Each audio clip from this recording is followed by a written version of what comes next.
आओ बच्चों, आज हम लोग विज्ञान के सबसे पहले बिंदु पर ध्यान देते हैं। विज्ञान में आज हम लोगों का प्रवेश हो रहा है एक किस्म से। यद्यपि आपने कक्षा 3 में विज्ञान पढ़ा, 4 में विज्ञान पढ़ा, 8 में विज्ञान पढ़ा, 9 में विज्ञान पढ़ा, लेकिन आज हम एक नए सिरे से विज्ञान में फिर प्रवेश कर रहे हैं।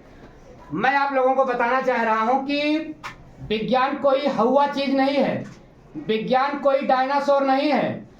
केवल वैज्ञानिक सोच ही व्यक्ति को वैज्ञानिक बना देती है। इसी पर हम लोग चर्चा भी कर रहे थे। देखिए, रसायन विज्ञान के परिचय में हम लोग थोड़ा सा 2 मिनट पहले समय दें। उसके बाद जो हम लोगों को सबसे पहले पढ़ना है बेटा, वो है परिवर्तन। संसार किसका नाम है? ये पूरी कायनात क्या है? ये पूरी कायनात मतलब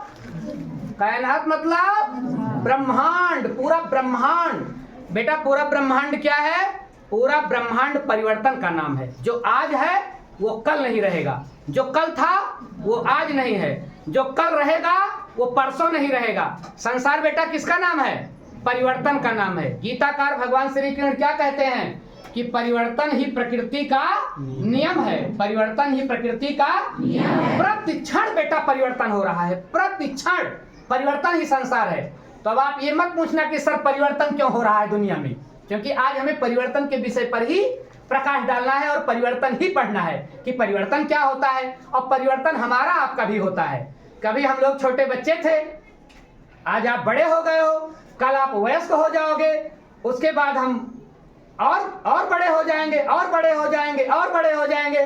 तो हमारे आप में क्या हो रहा है? परिवर्तन तो हर घड़ी बेटा हो रहा है। अभी एक पल पहले हम जो थे वो अब नहीं है, अभी जो है वो एक पल बाद नहीं रहेंगे, 1 मिनट बाद नहीं रहेंगे। तो परिवर्तन क्या है बेटा? परिवर्तन प्रकृति का नियम है। परिवर्तन प्रकृति का नियम है। अब ये परिवर्तन कितने प्रकार का होता है, आइए जल्दी जल्दी से हम समझ लें। परिवर्तन अवश्यंभावी है, अवश्यंभावी है। परिवर्तन को टाला नहीं जा सकता। हाँ, कुछ परिवर्तन ऐसे होते हैं कि हमको अच्छे लगते हैं, कुछ परिवर्तन ऐसे होते हैं जो हमको अच्छे नहीं लगते।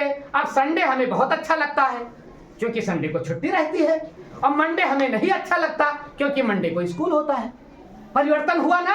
और फिर जब संडे आता है तो बड़ा अच्छा लगता है।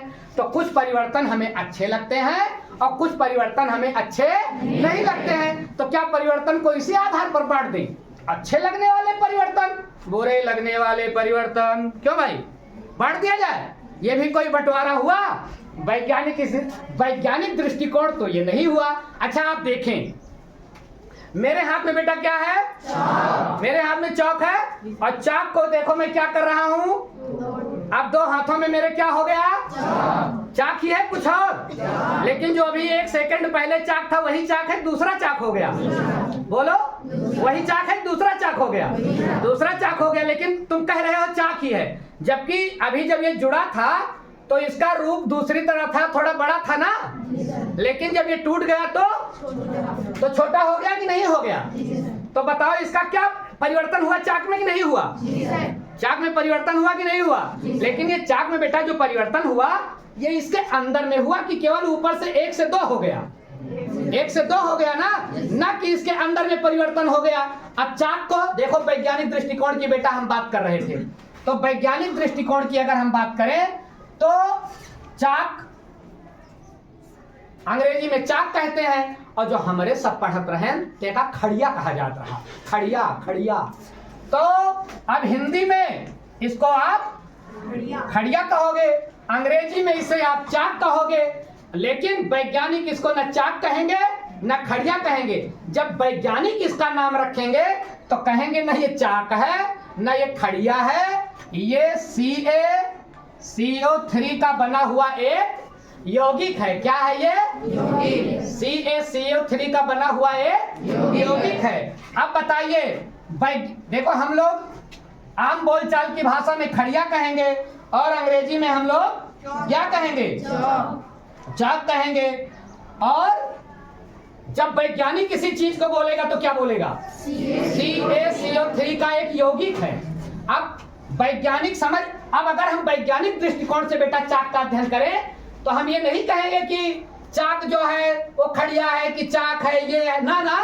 Ca for calcium, C for carbon, O for oxygen, Ca for calcium, C for carbon, O for oxygen. तो बेटा चाक क्या है? चाक कैल्शियम, कार्बन, ऑक्सीजन का बना एक यौगिक है। ये वैज्ञानिक दृष्टिकोण है और आम बोलचाल में चाक है। तो अब वैज्ञानिक दृष्टिकोण क्या है? विज्ञान किसे कहते हैं? किसी वस्तु के क्रमबद्ध, सुव्यवस्थित, सुसंगठित ज्ञान को ही विज्ञान कहा जाता है। जब तक हम ये ना जान जाए कि CO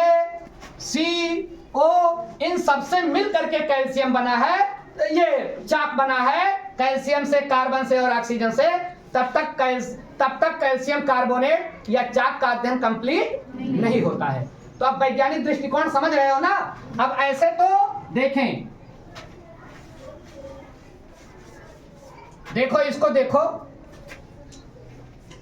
जल, इसी को पानी के कहते हैं, इसी को उर्दू में आग कहते हैं और इसी को अंग्रेजी में वाटर कहते हैं। लेकिन वैज्ञानिक इनमें से कुछ भी नहीं कहेगा।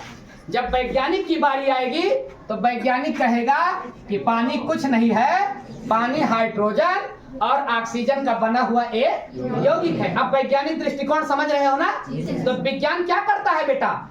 विज्ञान किसी वस्तु के अंदर जाता है। मैंने उदाहरण दिया फूल का। एक भक्त फूल को पाएगा तो क्या कहेगा? फूल को देखेगा, गुलाब का फूल है, बढ़िया है, गिफ्ट देने लायक है, बड़ा सुंदर है, और फिर सोचेगा किसको गिफ्ट करें, तो भगवान को गिफ्ट करें। और क्या गीत गाएगा कि जिसकी रचना इतनी सुंदर वो कितना सुंदर होगा। ये भक्त पाएगा तो करेगा। और अगर इसी फूल को कोई वैज्ञानिक पा गया, एक एक पंखुड़ी नोचेगा, सूंघे अच्छा लगे, सोचे खुशबू आवत यह है तो कहां से आवत यह है, पंखुड़ी नोचे, ओके, तना काटे, कैंची चलाएगा, चाकू चलाएगा और ये देखना चाहेगा कि खुशबू कहां से आ रही है। तो वैज्ञानिक कहां पहुंचना चाहता है? किसी वस्तु के अंदर तक पहुंचना चाहता है।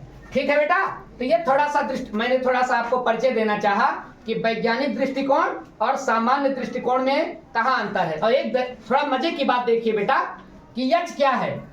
H बेटा हाइड्रोजन गैस है और O भी ऑक्सीजन है। कंफर्म हो रहे हो ना? अच्छा, गैस हम देख पाते हैं कि अदृश्य होती है, गैस तो हमको दिखाई नहीं पड़ती। अब H जो है बेटा गैस है, O क्या है? गैस है। दोनों गैस है कि नहीं है? और आप जानते हैं कि H एक बहुत बढ़िया ईंधन है। H एक बहुत बढ़िया ईंधन है। H बहुत बढ़िया ईंधन है और O बहुत बढ़िया जलाने वाला है। बिना O की उपस्थिति में कोई चीज जलती नहीं है। इसीलिए आप जानते हो कि आग कब अपने चरमोत्कर्ष पर पहुंचती है?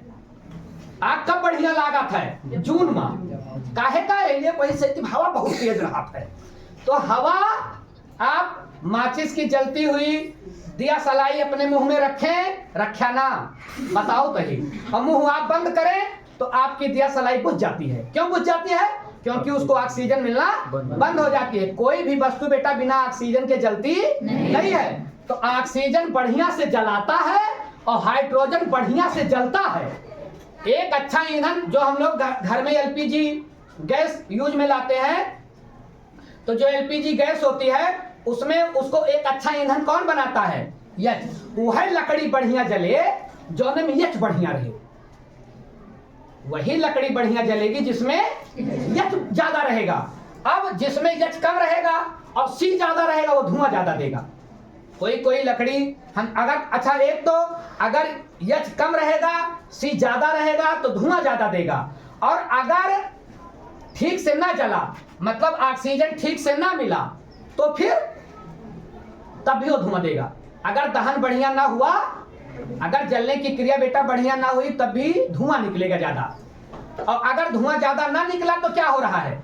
इसका मतलब ईंधन हमारा बढ़िया से जल रहा है और हमें मतलब भर की ऊर्जा मिलेगी। तो ध्यान दो बेटा, मैं आपका ध्यान कहाँ खींचना चाह रहा था, एकदम मस्ती में। जैसे आप कुरान पढ़ते हो, जैसे आप पुराण पढ़ते हो, वैसे आप केमिस्ट्री पढ़िए, घबराना नहीं है। वैसे हम लोगों के बचपन में जब हम लोग 10-12 में पढ़ते थे तो एक कहावत थी कि हिस्ट्री और केमिस्ट्री बड़ी बेवफा है। हिस्ट्री और केमिस्ट्री बड़ी बेवफा हैं, शाम को पढ़ो सवेरे सफा है। हिस्ट्री और केमिस्ट्री ऐसे दो विषय हैं कि जल्दी से याद, तो मैं आप लोगों से बेटा कह रहा हूं याद करना ही नहीं है, याद करना ही नहीं है, आपको सिर्फ समझना है। याद करने पर तो धोखा है, याद करने पर तो सब भूल सकते हो आप। तो आप दिमाग लगाओ, यच क्या है बेटा? अच्छा ईंधन, अच्छा ईंधन। और वो क्या है बेटा? अच्छा जलाने वाला। यच जलता है, वो जलाता है, लेकिन दोनों मिले तो बुझाने वाला पैदा हो गया। पानी क्या करता है? पानी बुझाता है कि नहीं? जल तो कहीं आग लगी हो तो बुझा देता है ना, कितना बड़ा करिश्मा। लेकिन ये करिश्मा विज्ञान का है, एक जलता है एक जलाता है, दोनों मिलते हैं तो वो चीज पैदा होती है जिससे कि बुझता है। ये विज्ञान का करिश्मा है। अब आम तौर पर कहा जाएगा तो कोई कैसे मानेगा कि हाइड्रोजन जलता है, ऑक्सीजन जलाता है, उनसे जो बनता है वो सबको बुझाता है, आपको बुझाता है। तो अब वैज्ञानिक दृष्टिकोण बेटा समझ रहे हो, इसकी चर्चा हम लोग आगे के क्लास में भी खूब बढ़िया से करेंगे। लेकिन आज जो हमें विषय पढ़ना है वो मेन मामला ये है बेटा, दो चीज हमको आज समझनी है और खूब बढ़िया से आप ध्यान दे करके सुने। परिवर्तन, तो मैंने आपको बताया कि परिवर्तन संसार का नियम है। परिवर्तन अवश्यंभावी है, हर क्षण पृथ्वी बदल रही है, हर क्षण पृथ्वी में अंतर्जहित बहिर्जनित बल लग रहा है और ये बल पृथ्वी के रूप रंग को बदल रहा है। हर क्षण हम बदल रहे हैं, हर क्षण पूरा ब्रह्मांड बदल रहा है। तो संसार का नियम क्या है? परिवर्तन। अब ये परिवर्तन बेटा दो किस्म का होता है। ये परिवर्तन कितने किस्म का होता है बेटा? दो। एक तो होता है बेटा फिजिकल, एक कैसा होता है? फिजिकल। और दूसरा होता है केमिकल। क्या होता है? फिजिकल चेंज मतलब, फिजिकल मतलब बेटा भौतिक, और केमिकल मतलब रासायनिक। क्या होगा बेटा? रासायनिक। फिजिकल और केमिकल, यही दोनों आज हम लोग समझ ले बस। तो देखो परिवर्तन तो आप समझ ही गए, अवश्यंभावी है, दुनिया में परिवर्तन होना ही होना है क्योंकि ये नियम है। और फिजिकल परिवर्तन क्या है बेटा? अभी मैंने आपको चाक तोड़ करके दिखाया कि चाक जब दो हिस्से में बंट गए तो कैसा परिवर्तन हुआ? चाक के किस में परिवर्तन हुआ? चाक के रूप में परिवर्तन हो गया, चाक के रूप में परिवर्तन हुआ, चाक के आकार में परिवर्तन हुआ। लेकिन बेटा आप लोग सोच कर बताओ कि चाक का सूत्र मैंने अभी क्या बताया था आप लोगों को? CaCO3। तो बेटा सोच कर बताओ कि जब अभी मैंने चाक तोड़ा था तो क्या चाक में CaCO3 भी तोड़ा था कि चाक को तोड़ा था? चाक का बाह्य रूप जिससे ये बना है इसको तो नहीं तोड़ा था ना, कि इसको भी तोड़ा था मैंने? ये तो टूट नहीं सकता। तो हमने क्या तोड़ा था? केवल चाक का क्या बदला था? रूप। और जब एक चाक से दो चाक हो गया तो चाक का आकार बदल गया। तो ऐसा परिवर्तन बेटा, ऐसा परिवर्तन मेरे साथ साथ, ऐसा परिवर्तन जिसमें किसी वस्तु का, किसी पदार्थ का सिर्फ क्या बदले? रूप बदल जाए, आकार बदल जाए, तो ये कैसा परिवर्तन हुआ? अब देखें, आपने किसी कुर्सी को पेंट कर दिया, अब कुर्सी को आपने पेंट कर दिया, पहले वो ब्राउन थी और आपने उसको नीले से पेंट कर दिया, ब्लू से पेंट कर दिया, तो बताओ कुर्सी बदल गई कि नहीं? आप पहचान नहीं पाओगे, कुर्सी बदल गई ना बेटा। लेकिन कुर्सी का पेंट कर दिया आपने, परिवर्तन तो हुआ। लेकिन क्या जो लकड़ी की कुर्सी थी वो लोहे की कुर्सी हो गई? लकड़ी ही तो है। तो कैसा परिवर्तन हुआ? भौतिक, क्योंकि लकड़ी के अंदर में हमने परिवर्तन नहीं किया। तो अब बेटा क्या बोल सकते हो कि भौतिक परिवर्तन क्या है? भौतिक परिवर्तन वो परिवर्तन है बेटा जो पदार्थ के रूप में, उसके रंग में या फिर उसके आकार में परिवर्तन कर देता है, उसे कैसा परिवर्तन कहते हैं? कैसा परिवर्तन? अब बताओ, कागज को आपने फाड़ दिया, आपने कोई कागज लिया, उसको 2 टुकड़ों में, 4 टुकड़ों में, 10 टुकड़ों में बांट दिया, तो बताओ बेटा कैसा परिवर्तन कर रहे हो? भौतिक की रासायनिक? क्योंकि कागज के अंदर में उस परिवर्तन नहीं कर रहे हो आप, तो केवल कागज को 10 टुकड़ों में बांट रहे हो। ऐसे सोच कर बताओ कि बल्ब का जलना, हमारे आपके घर में बल्ब है तो बल्ब जलता है, तो बल्ब का जलना कैसा परिवर्तन होगा? भौतिक। क्यों? क्योंकि बल्ब कोई क्रिया जला, गरमाएगा, गरमाई के लाल लाल होगा, रोशनी दिए लाल। लेकिन बेटा सोच कर बताओ, कागज का जलना रासायनिक परिवर्तन। कागज का जलना क्यों बल्ब का जलना भौतिक, क्योंकि बल्ब के अंदर कोई परिवर्तन नहीं हो रहा है। लेकिन कागज का जलना, कागज को आप जला दो, कागज को आप जला दो, कागज बन जाएगा राख। अब बताओ क्या राख को फिर कागज, अब राख को क्या बोलोगे, कागज बोलोगे कि राख बोलोगे? तो नाम बदल गया, अंदर की संरचना, नाम बदलने से फिलहाल भौतिक परिवर्तन ही होगा। लेकिन अब कागज किसमें कन्वर्ट हो गया? कागज किसमें कन्वर्ट हुआ बेटा? अब बताओ, कागज का जलना रासायनिक। और ठीक उसी प्रकार से आप एक लकड़ी ले, लकड़ी को दो हिस्सों में तोड़े, कैसा परिवर्तन?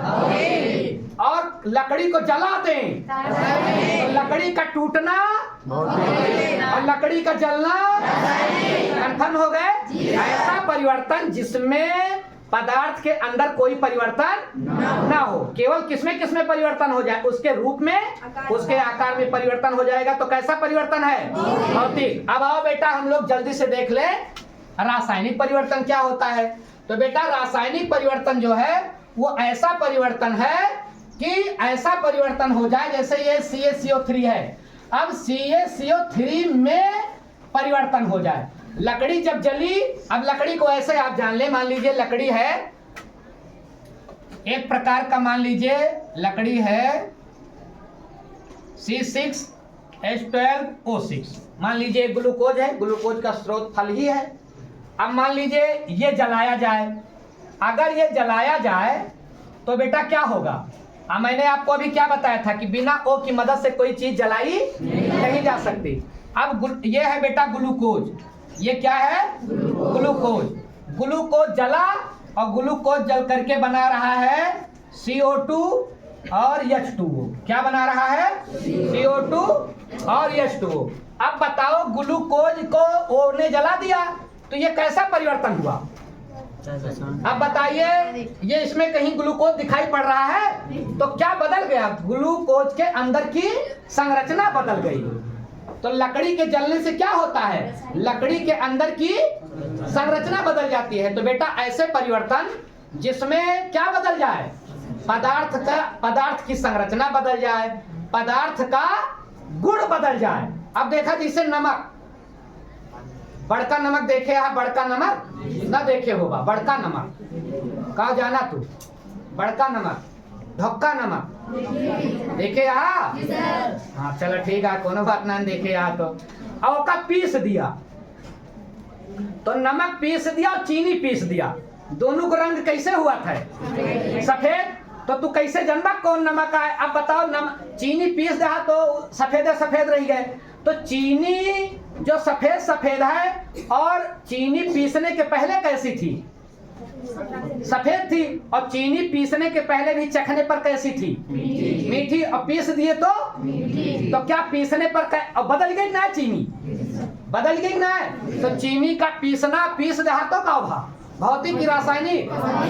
लेकिन वही चीनी, मान लीजिए चीनी ही है, वही चीनी जल गई तो रासायनिक परिवर्तन। और नमक का सूत्र क्या होता है? नमक का सूत्र होता है NaCl, ये नमक का सूत्र है। अब नमक को आपने पीस दिया तो नमक के पीसने से पहले बड़ा रहा, पीस दिया तो महीन होगा, तो परिवर्तन हो गया कि नहीं? लेकिन किसमें परिवर्तन हुआ? उसके आकार में और उसके रूप में परिवर्तन हो गया, लेकिन उसके मूल गुण में परिवर्तन अगर आप चखोगे तो नमक ही रहेगा। और जब वो पीसा नहीं गया था तब भी क्या था? नमक ही था। तो नमक को पीस दिए, कैसा परिवर्तन हुआ? लेकिन कोई ऐसा परिवर्तन, नमक को आप पानी में घोल दें, नमक को आप पानी में घोल दें और इसे में विद्युत धारा प्रवाहित कर दें, तो नमक किसका बना है? Na फार सोडियम और Cl फार क्लोरीन। अब ये जब NaCl टूट जाए, Na और Cl माइनस में जब टूट जाए तो कैसा परिवर्तन समझोगे? रासायनिक। तब ना उसमें तो Na और Cl फिर नमकीन नहीं लगेगा। तो ये कैसा परिवर्तन है बेटा? अब मेरे साथ साथ जल्दी भौतिक परिवर्तन कौन सा परिवर्तन है? जिसमें किसी पदार्थ के रूप में, रंग में, आकार में परिवर्तन हो जाए, लेकिन उसकी संरचना में अंदर की संरचना में कोई परिवर्तन ना हो। ये क्या कहलाएगा? ये कहलाएगा फिजिकल चेंजिंग या भौतिक परिवर्तन। और इसी का ठीक उल्टा किसी पदार्थ के गुण में, संरचना में, अंदर की संरचना में परिवर्तन हो जाए तो बेटा वो परिवर्तन क्या कहलाएगा? रासायनिक परिवर्तन। और परिवर्तन क्या है? संसार का नियम है। तो परिवर्तन तो होगा, लेकिन जब अंदर में परिवर्तन होगा तो रासायनिक, और बाहर होगा तो इसके बाद का जो क्लास होगा उसमें हम रसायन विज्ञान के और धीरे धीरे जटिल विषयों का अध्ययन करते रहेंगे। ओके?